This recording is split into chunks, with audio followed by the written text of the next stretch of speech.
ये आकाशवाणी का ईटानगर केंद्र और अरुण एफएम 103.1 मेगाहर्ट्ज है। आज हम बात करेंगे अनसंग हीरोज ऑफ अरुणाचल प्रदेश के बारे में और इसके लिए हमारे स्टूडियो में उपस्थित हैं फ्रीलांस जर्नलिस्ट और Patur Gumen heritage preservation of research foundation के मेंबर श्री गांधी दारंग।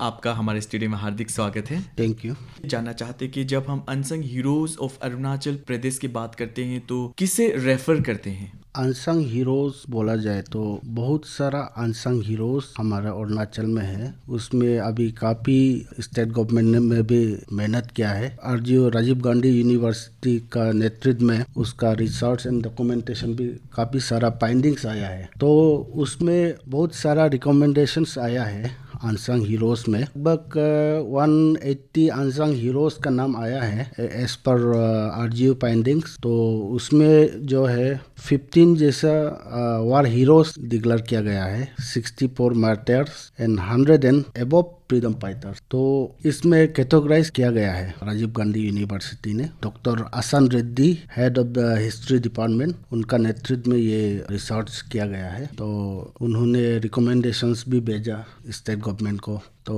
अरुणाचल में बहुत सारा जगह ब्रिटिश के खिलाफ लड़ा, नामसाई में, लोंगडिंग में, सियांग बेल्ट में, कामेंग बेल्ट में, निशी बेल्ट में, गालो बेल्ट में बहुत सारा लड़ाई लड़े। जो रिसर्च टीम थे उनके साथ आपने भी काम किया है, तो आपके द्वारा जानने चाहते हैं कि जो ये लड़ाई हुई थी ब्रिटिशर्स के खिलाफ, कुछ रीजंस होंगे, उनमें से क्या क्या रीजंस थे? देखिए, मेन बात तो जो हमारा ट्राइबल है एक कन्फाइंड जगह में रहता है, तो उन लोगों ने, हमारा बुजुर्गों ने महसूस किया होगा कि वो खतरा है, तो कहीं ना कहीं किसी न किसी को कुछ सिग्नल मिला होगा। तो इस कारण से मैंने ये लड़ाई लड़ना पड़ा। तो बहुत सारा कारण से वो मैं डिटेल नहीं बता सकता हूँ क्योंकि ऐसे रिसर्चर ही बता पाएंगे। आई वॉज जैसे member of the team no. तो मेन तो जो ब्रिटिशर्स है हमारा जो आधी बेल्ट में हुआ, तो उसी के ऊपर मैं थोड़ा चर्चा करता हूँ। तो उसमें ब्रिटिश ने रूल करके आपका आसाम तक पहुंचा। तो आफ्टर ट्रीटी ऑफ यान्दाबू 1826 में जो लड़ाई हुआ बर्मिस आर्मी का साथ, तो वो बैटल के बाद में उन्होंने तय किया है कि ब्रिटिशर्स ने तय किया है कि उनको उनका आउटरीच बढ़ाना है करके हमारा सियांग बेल्ट में। तो सियांग बेल्ट में क्या है, तो उसमें पहले ज़माना से हमारा बुजुर्गों ने पोसा सिस्टम, लोकल टैक्स वो आसाम से जाके कलेक्ट किया करता था जी। तो ब्रिटिश ने आके पोसा सिस्टम भी रुकाया। तो ऐसे बहुत सारा कारण है जो हमारा बुजुर्गों ने तय किया है कि ये ब्रिटिश के साथ हमें लड़ना है करके। और एक बात करते हैं, जब हम ट्राइबल सोसाइटी की बात करते हैं या ट्राइबल फाइटर की बात करते हैं, तो झारखंड में जो एक बहुत ही पॉपुलर जो एक योद्धा हुए हैं उनका नाम है धरती आबा बिरसा मुंडा, जिन्होंने ब्रिटिशर्स के खिलाफ लड़ाई लड़ी थी। तो उसके साथ हम किस तरह से यहाँ के जो ट्राइबल कम्युनिटी से या ट्राइबल फाइटर से उनके साथ कंपेयर कर सकते हैं? हाँ, मैं पहले भी बताया कि हम लोग जो ट्राइबल सोसाइटी हम लोग पहले से कन्फाइन करके, बिकॉज हमारा ट्राइबल पीपल मोस्टली इनोसेंट है, सिंपल है, तो उनको लगा कि कहीं ना कहीं खतरा है। तो ये वजह से, और एक वजह है कि जब मेन जो हमारा पोसा सिस्टम था जी, उसको खत्म किया गया था, तो वो भी था, वो रहा फर्स्ट एंग्लो अबर वार, तो वो था 1858। तो फर्स्ट एंग्लो अबर वार जो है वो ब्रिटिश ने केबंग बस्ती के साथ लड़ा, विलेजर्स ऑफ केबंग। तो उसमें एक हमारा लोमकोम दारंग बोल के बुजुर्ग होता है, वो एक फोरफादर्स थे हमारा, तो उनके साथ वो उन्होंने लीड किया था वो लड़ाई को 1858 में। तो उसमें 3 लोगों का मृत्यु हुआ था। तो उसमें 3 लोगों का जो रिकमेंडेशंस आरजीयू का फाइंडिंग्स है, और हमारा लोकल लेवल में Patur women heritage preservation and research foundation, उन्होंने भी बहुत, हमारा एनजीओ ने भी बहुत काफ़ी मेहनत किया इन फाइंडिंग्स को लाने के लिए। तो इसमें फर्स्ट एंग्लो अबर वार 1858, जिसमें हमारा लोग उसको बिटबोर मिमक कहते हैं जी, बिटबोर मिमक, बिटबोर मतलब बाहर के लोग, तो उसमें 3 लोगों का नाम रिकमेंड किया है, लोमकोम दारांग, लुयुंग तक और कुतपाक सिराम। तो इन तीनों का नाम आया है इसमें। तो मैं आरजीओ को भी बहुत आभारी हूँ, क्योंकि इसमें बहुत समय लगा इन काम रिसर्च इन रिकमेंडेशंस को लाने के लिए। आपने बताया कि शुरुआत में किस तरह से ये लड़ाई हुई थी ब्रिटिशर्स के खिलाफ। जहाँ तक मुझे मालूम है, जस्ट एन एग्जाम्पल, याग्रुंग विलेज की बात करें या तो हम आयंग विलेज की बात करें या तो हम नियर बोदक एक है वहाँ की बात करें या तो हम बात करें दाम्बुक की, यहाँ के जितने भी लोग थे जो आदि उस समय आबोर कहा जाता था, आदि जो बहादुर थे, इन्होंने इनके खिलाफ लड़ाई लड़ी थी। तो क्या उसमें एक रीजन ये भी था कि लैंड एनक्रोचमेंट?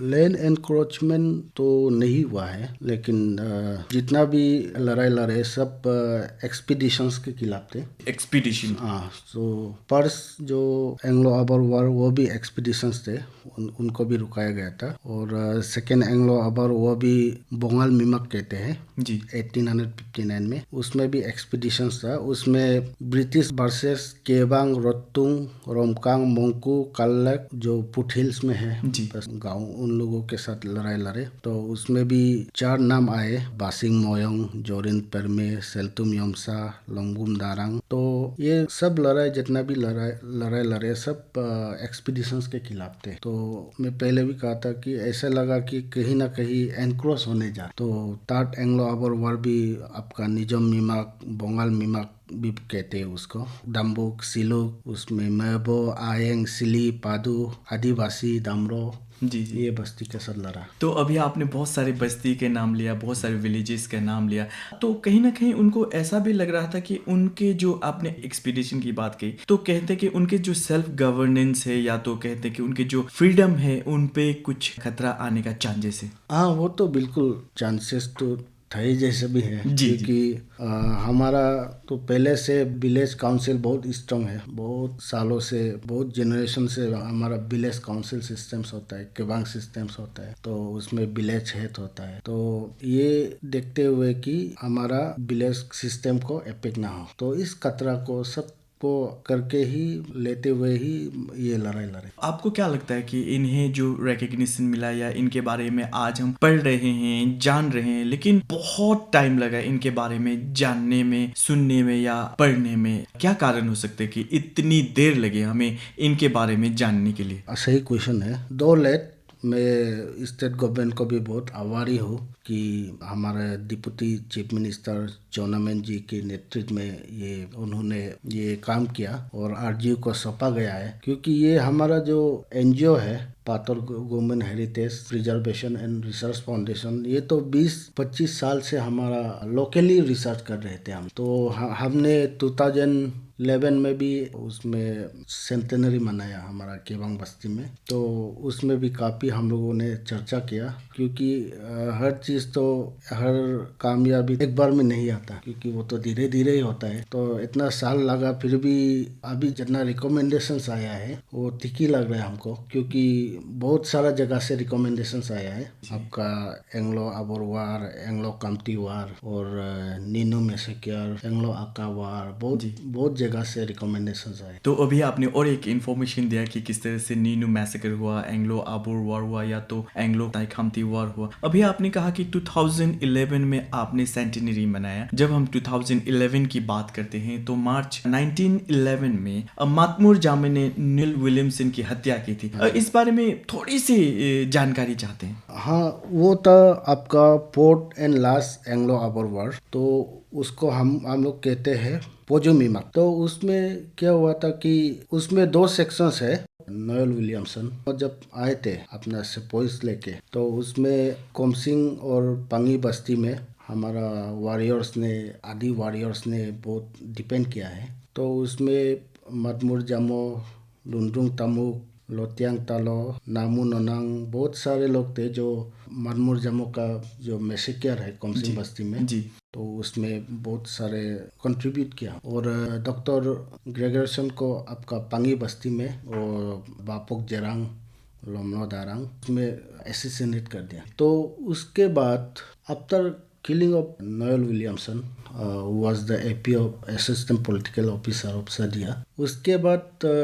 फिर एक एक्सपीडिशंस आया, जी वो कहते हैं वो प्यूनिटिव एक्सपीडिशंस। तो उसमें हैमिल्टन बोवर बोल के एक, तो कैप्टन बोवर का नेतृत्व में दूसरा एक्सपीडिशंस आया दोबारा, लास्ट एंग्लो बोर वॉर। तो उसमें एक दो कॉलम था, एक लेडुम कॉलम था और एक था सियांग फ्रंटियर सियांग कॉलम। तो सियांग में जो उसमें बोवर, मिस्टर बोवर खुद लेड करके गया है, और लेडुम कॉलम पीसर्स बोल के एक ऑफिसर था, आर्मी ऑफिसर, वो लेड करके गया है। तो बोवर जब उसमें गया है तो आपका केकार मॉर्निंग, उसमें अब तो बैटल ऑफ केकार मॉर्निंग सुना, तो केकार मॉर्निंग में हमारा बुजुर्गों ने, फोरफादर्स ने डिपेंड किया और उसमें लड़ाई लड़े, तो बहुत सारा ध्यान भी हो गया। उसके बाद उसमें क्या हुआ है कि ओवरकम कर दिया बिकॉज ऑफ वेपन्स का वजह से, बिकॉज उनके पास बहुत सारा इम्यूनिटीज, मशीन गन्स, ये सब बहुत सारा। तो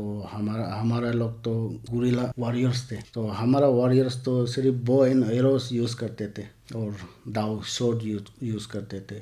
तो उनका मशीन गन्स के खिलाफ हमारा वॉरियर्स ने कुछ नहीं कर पाया, बिकॉज उसमें बहुत कैलेमिटीज भी हो गया। उससे पहले केकार याबगो बोलते हैं गेट, केकार मॉर्निंग वहाँ से गेट, वो बाबुक बस्ती में है, सियांग डिस्ट्रिक्ट में। तो उसमें केकार याबगो में पहले पूरा बंद करते थे, किसी को आने नहीं देते थे। तो आफ्टर दिस प्यूनिटिव एक्सपीडिशंस तभी गेट को खुला गया है। तो अभी आपने कहा कि ये जो 1911, जहाँ तक मुझे मालूम है मार्च 1911 की बात करें तो एक हिस्ट्री के लिए बहुत ही ब्रीफ में बताया, लेकिन इसके बाद जो रिपोर्केशन हुआ उसके बारे में भी बताया। आज हम इन हीरोज के बारे में जानते हैं, पढ़ते हैं, सुनते हैं, तो एक सेंस ऑफ प्राइड की फीलिंग्स आती है। तो इसके बारे में आप क्या कहेंगे?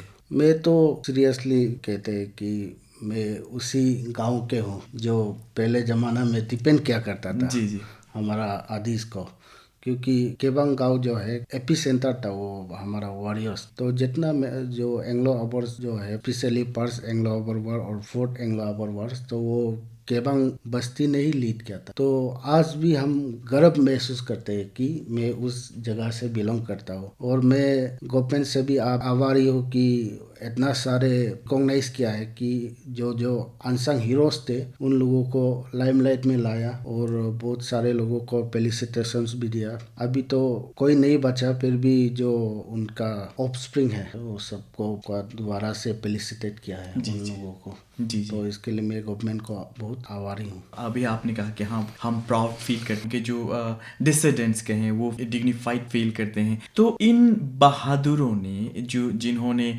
आपने कहा कि किस तरह से लड़ाई लड़ी, पर्टिकुलरली गुरिल्ला वॉरफेयर की तरह, तो क्या उस वॉर से, इन बहादुरों के किस्से कहानियों से आने वाले दिनों में भी जो फ्रीडम मूवमेंट हुआ, जो ब्रिटिश के खिलाफ कर रहे थे, उन्हें और बढ़ावा मिला, उन्हें और एनकरेजमेंट मिला कि नहीं, हमारे पुरखों ने भी लड़ाई लड़ी थी?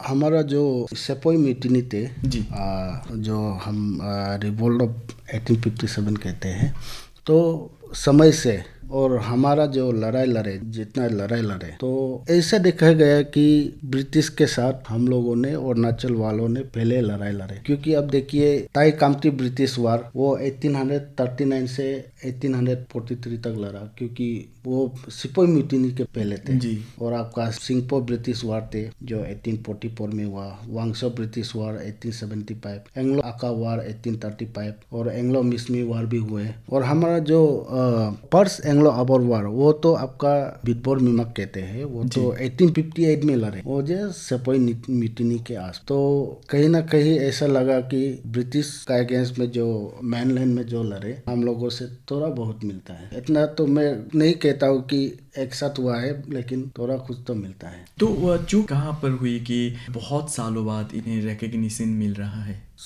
ये तो मैं नहीं कह सकता हूँ, बिकॉज ये रिसर्च चीज़ जो है वो तो नेवर एंडिंग से, तो अभी और भी आ सकता है शायद, जितना अनसंग हीरो से और भी फाइंडिंग्स हो सकता है, because this is never ending things ना, ये तो चलते रहेगा रिसर्च वर्क। तो मैंने कहा था कि ये हमारा लोकल लेवल में तो पहले से हुआ था, ऐसा भी था होगा कि कोई लीडरशिप थे जो इतना इम्पोर्टेंस नहीं दिया पहले तो लीडरशिप का ऊपर भी डिपेंड करते हैं। तो जो अभी का गवर्नमेंट तो उन्होंने सोच लिया कि रिकॉग्निशन देना है। और जैसे वॉर मेमोरियल की बात करते हैं कि आज अरुणाचल प्रदेश में जो कि करमोइंग वॉर मेमोरियल है बहुत ही इम्पोर्टेंट है। ये हमें इसके वैलर के बारे में बताते हैं, उनके बहादुरी के बारे में बताते हैं, साथ ही हिस्ट्री के बारे में भी बताते हैं। आपसे ये जानना चाहेंगे तो टूरिज्म पॉइंट ऑफ व्यू से भी ये कितना इम्पोर्टेंट है?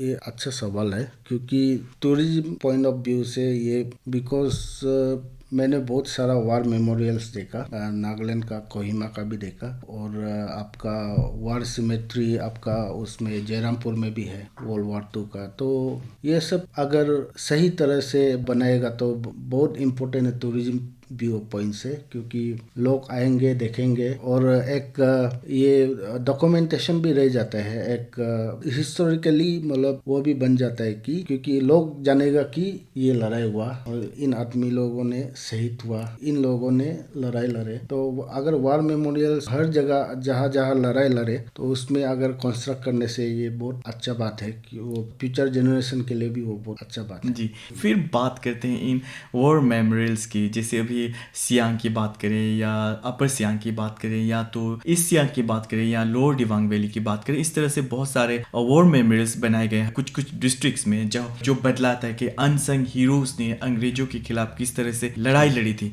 तो यंग जनरेशन है या तो आने वाले जनरेशन है, उन्हें इन वॉर मेमोरियल से या इन स्टोरीज से, जो रियल स्टोरीज से अपने आप में सेंस ऑफ प्राइड का जो फीलिंग्स आने में मतलब कितना हेल्पफुल होगा? हाँ बिल्कुल आएंगे, क्योंकि हमारा ट्राइबल लोग तो बहुत मेहनती है, तो कहीं ना कहीं हमें लगेंगे कि हमारा मदरलैंड को किस तरह हमें बचाए रखना है। तो ये आने वाला पीढ़ी है, उन लोगों को भी ये बहुत हेल्पफुल होगा। तो अगर this will be kind of role model for the younger generation. तो ये तो हुई वॉर मेमोरियल्स की बात, जहां हम जाके देखते हैं या तो हमारे बड़ों से सुनते हैं।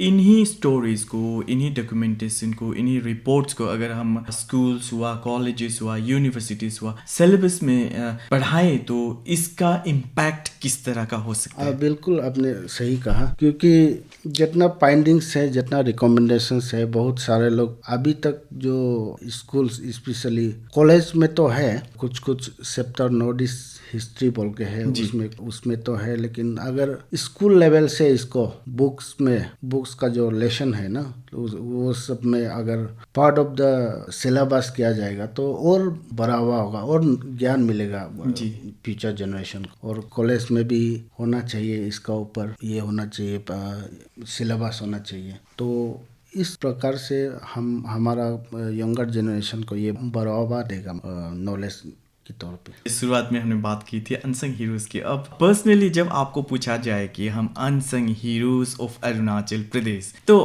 पर्सनली आप क्या कहोगे? पर्सनली मैं तो बहुत अभी भी प्राइड महसूस करता हूँ अनसंग हीरोज ऑफ अरुणाचल प्रदेश। अभी तो अनसंग से अभी हीरोज बना दिया, पहले अनसंग थे, बहुत सारे अनसंग थे, अभी तो हीरोज बहुत बन गया, फ्रीडम फाइटर्स बहुत आ गया after the recommendations of the RGO. तो बहुत सारा हीरोज है जो जिसका नाम सुन के हमें बहुत गर्व महसूस करता है। जितना फ्रीडम फाइटर्स है, जितना जिसने लड़ाई में शहीद हुए, सबका नाम सुन के हमको बहुत गर्व महसूस करता है। जी। तो जिस तरह से अभी आपने कहा, तो एज ए होल अब हमारे सुनने वालों को, जैसे अभी आपने कहा कि अनसंग हीरोज थे अब हीरोज बन गए हैं, तो इन अनसंग हीरोज अब हीरोज बन चुके हैं, उनके बारे में क्या कहेंगे? उनके बारे में मैं यही कहना चाहता हूँ कि स्पेशली जो फ्यूचर जनरेशंस है उसको मैं ये कहना चाहता हूँ कि जो हीरोज है उनसे सीखे, किस तरह से लड़ाई लड़े, किस तरह से हमारे मदरलैंड को डिपेंड किया है, किस तरह से हमारा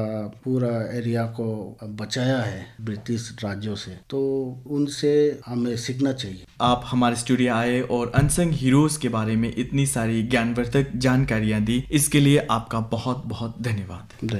थैंक यू। ये आकाशवाणी का ईटानगर केंद्र और अरुण FM 103.1 मेगाहर्ट्ज है। अभी आप सुन रहे थे अनसंग हीरोज ऑफ अरुणाचल प्रदेश के बारे में, और इसके लिए हमारे स्टूडियो में उपस्थित थे फ्रीलांस जर्नलिस्ट एवं Patur Gumen heritage preservation of research foundation के मेंबर श्री गांधी दारंग। हम इसी तरह के और ज्ञानवर्धक जानकारी को लेकर फिर उपस्थित होंगे, तब तक के लिए दीजिए इजाजत। नमस्कार।